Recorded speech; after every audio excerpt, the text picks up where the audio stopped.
అందరికీ నమస్కారం. కువైట్లో కానూను ప్రకటించిన తర్వాత ప్రవాసుల కోసం అన్ని ఏర్పాట్లు చేసినట్లు మినిస్ట్రీ ఆఫ్ ఇంటీరియర్ ప్రకటించింది. మినిస్ట్రీ ఆఫ్ ఇంటీరియర్ అధికారులు స్థానిక మీడియాతో మాట్లాడుతూ కువైట్లోని మినిస్ట్రీ ఆఫ్ ఇంటీరియర్కు సంబంధించిన అనేక రెసిడెన్సీ వ్యవహారాల విభాగాలను, కార్యాలయాలను, ఆఫీసులో ఏవైతే ఉన్నాయో వాటిని ప్రవాసులు సందర్శించి జరిమానా చెల్లించి అకామాను రెన్యువల్ చేసుకోవచ్చు.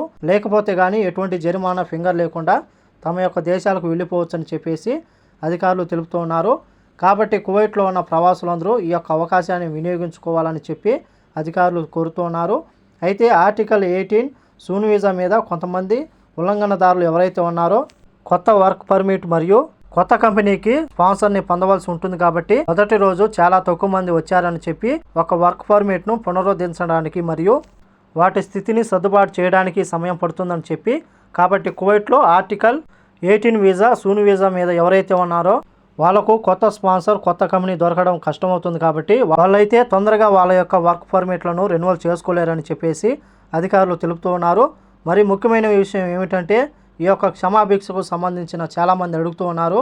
3 నెలల పాటు కువైట్లో కానూను ఉంటుంది. కాబట్టి ఇండియన్ ఎంబసీని సంప్రదించి వైట్ పాస్పోర్ట్ను చేయించుకుని అలాగే మీకు దగ్గరలో ఉన్న మీ ఏరియాలో దగ్గరలో ఉన్న రెసిడెన్సీ వ్యవహారాల విభాగాన్ని సందర్శించి అక్కడ కానీ మీరు అప్లై చేసుకుంటే, దరఖాస్తు చేసుకుంటే కానీ ఈ యొక్క కానూన్లో మీరు వెళ్ళిపోవచ్చు. కాబట్టి ఈ యొక్క విషయాన్ని అందరూ గమనించాలని కోరుకుంటూ ఈ వీడియో నచ్చితే లైక్ చేయండి, షేర్ చేయండి, సబ్స్క్రైబ్ చేసుకోండి. నెక్స్ట్ వీడియోలో మళ్ళీ కలుద్దాం. జై హింద్.